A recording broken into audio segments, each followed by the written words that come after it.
Good morning বন্ধুরা, welcome back to my channel. আমি তাপসী চলে এসেছি একটা নতুন ব্লগ নিয়ে। তো দেখো, সকাল সকাল আমি হেনা লাগিয়ে নিয়েছি। আর আজ হচ্ছে শনিবার। তো সকাল সকাল হেনা লাগিয়ে নিয়েছি, ছেলে স্কুলে গেছে তাই তাড়াতাড়ি করে ঝটপট করে কাজগুলোও সেরে নিচ্ছি।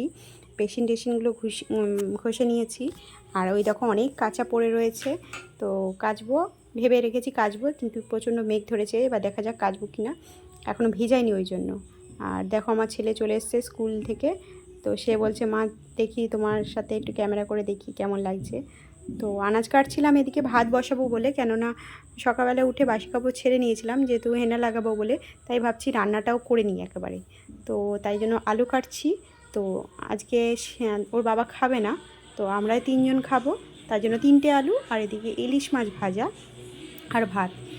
কেমন লাগবে বলো, ইলিশ মাছ ভাজা আর ভাত কেমন লাগবে? প্রচুর বাসন পড়েছে, সেগুলো পরে মাজবো, কেন সকালবেলায় একটুখানি ম্যাগি ভাজা করেছিলাম, ওই জন্য বাসন পড়েছে। তো সেগুলো মেজে টেজে নিয়ে আমি এই ভাত বসালাম, এদিকে ডিম সিদ্ধ বসালাম। এটা হচ্ছে আমার ছোটো ছেলের জন্য, যেহেতু ইলিশ মাছে প্রচণ্ড কাটা, আমার ছোটোটা খেতে পারবে না। ছোটোটার বয়স হচ্ছে 1.5 বছর বয়স, তো ওই জন্য সে খেতে পারবে না, তাকে ডিম দিয়ে খাওয়াবো। ঠিক আছে। তো সারাদিন কাজকর্ম সেরে ভাবছিলাম একটু হাতে সময় আছে, তাই জন্য একটুখানি বেসন মেখে নিই, কেন কাচাকুচি তো করতে পারলাম না, কেন এখন ভালোই বৃষ্টি পড়ছে, তাই জন্য কাচাকুচি করতে পারলাম না। তো ওই জন্য ভাবলাম একটু দাঁড়িয়ে দাঁড়িয়ে কী করবো, বেসন লাগিয়ে নিই। আর আজকে যেহেতু সকাল সকাল উঠেছিলাম, ওই জন্য আমার হাতে অনেকটা সময় ছিল, আর রান্নাও সেরকম ছিল না, কাচাকুচিও ছিল না, তাই কী করবো, একটু বেসন লাগিয়ে নিয়েছিলাম। তো চলো আজকে দেখো, তাড়াতাড়ি করে কাজগুলো সেরে নিয়েছি। আর এদিকে স্নান টান করেও চলে এসেছি, পুজোটা দেব।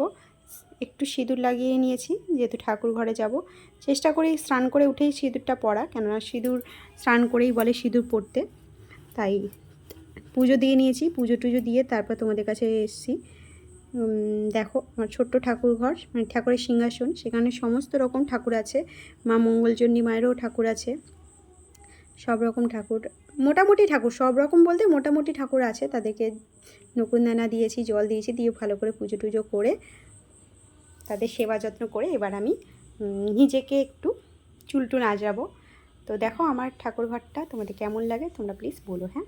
আর তোমরা কারা কারা বলো তো, মানে শাড়ির ফলস পার্ট না, শাড়ির কী বলে, ব্লাউজ পিসটা কারা কারা সিংহাসনে পাতো কিংবা ফ্রিজের মাথায় পাতো বলো তো। আমি কিন্তু শাড়ির সিংহাসনের বেশিরভাগই ওই ফলস পাড়গুলো সিংহাসনে পাতি কিংবা ফ্রিজের মাথার উপর দিই। আর ওই যে ঠাকুরটা দেখালাম, ওটা হচ্ছে সন্তোষী মা, উনি আমাদের হেড একদম ঘরে। তো তার সপ্তাহে একদিন করে পুজো হয়। আর প্রচণ্ড জামাকাপড় পরে রয়েছে, পাট করা হয়নি। আর এদিকে চুল টুল আঁচড়ে চলে এলাম, কানেরও এখন পরা হয়নি, চুল টুল আঁচড়ে চলে এসেছি। অনেকটা বেলা হয়ে গেছে, এবার ছেলেটাকে খাওয়াতে হবে, কেন ছোটোটা ওদের বাড়িতে আছে। তো ওকে নিয়ে আসবো, নিয়ে এসে ছোটোটাকে খাওয়াতে হবে। চুলটা কত বড় হয়েছে দেখাচ্ছি তোমাদেরকে, চুলটাকে একটু কেটে দেবো। আর অনেকটা মানে চুল এত বড় হলে, মানে চুলটা না বেশ বড় হলে সামলাতে পারি না। বর্ষাকাল, তো আমাদের ছোট ছেলে, ওকে নিয়ে আমার সামলানো হয় না। আর এদিকে আম এনেছে তোমার দাদা, তাই আম কাটবো, আম কেটে ছেলেটাকে ভাত দেবো। ছোটোটা কেন, বড়টাও আম খেতে ভালোবাসে। বড় বললে ভুল হবে, আমরাও আম খেতে ভালোবাসি, তাই না?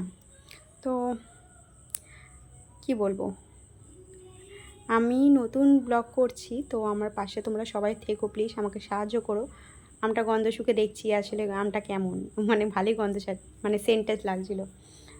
তো আমি ব্লগ করতে ভালো পারি না, তো যেগুলো যেগুলো আমার ত্রুটি আছে সেগুলো আমি ঠিক আস্তে আস্তে শুধরে নেব। তো তোমরা আমার পাশে থেকো। আর আমার ভলিউমটাও খুব একটা ভালো সুন্দর শুনতে লাগে না, কিন্তু কি করব বলো, আমার ভলিউমটা এরকমই।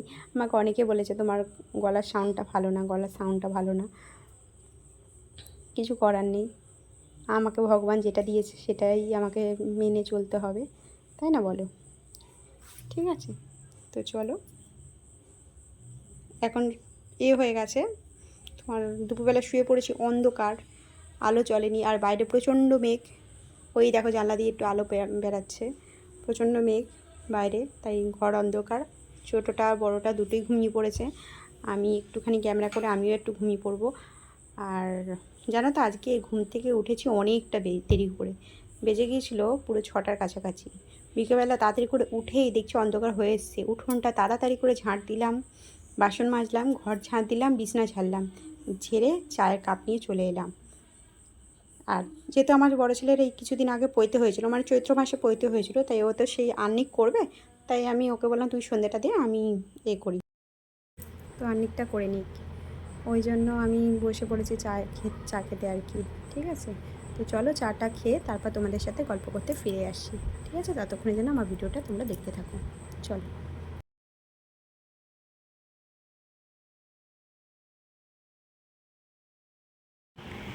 হাই বন্ধুরা, তো চলে এসেছি, এখন সন্ধে হয়ে গেছে। পুরো ভিডিওটা তোমাদেরকে ভয়েস দিয়েছি, আর কথা সেরকমভাবে বলা হয়নি, তাই এখন আমি ভিডিওটা শেষ করতে এসেছি। তাই জন্য ভাবলাম একটু কথা বলে নিই। আমি এই চ্যানেলে নতুন, তোমরা প্লিজ আমাকে সবাই সাপোর্ট করো, সবাইকে আমাকে সবাই পরিবারে একজন করে নাও।